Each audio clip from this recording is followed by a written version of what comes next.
আসসালামু আলাইকুম। এখন আপনারা দেখতে পাচ্ছেন বাদালবাড়ি মাজার, সিরাজগঞ্জ জেলার শাহজাদপুর উপজেলার হাবিবুল্লাহ নগর ইউনিয়নের বাদালবাড়ি।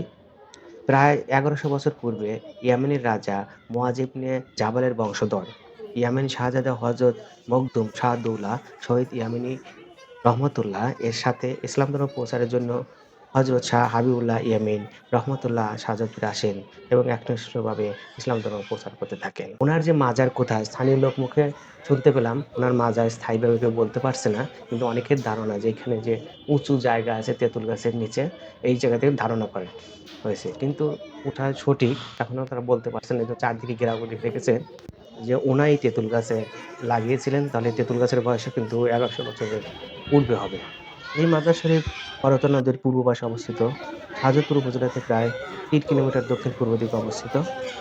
এখানে সব দিনই মানুষের জনসমাগম হয়। তবে শুক্রবার অনেক বেশি মানুষের সমাগম হয়। অনেকেই ধারণা করে যে এখানে মানত করে এমন কিছু খাবার-দাবারও করে এবং কিছু খিচুড়ি-টিচুড়ি রান্না করার আয়োজন করে থাকেন।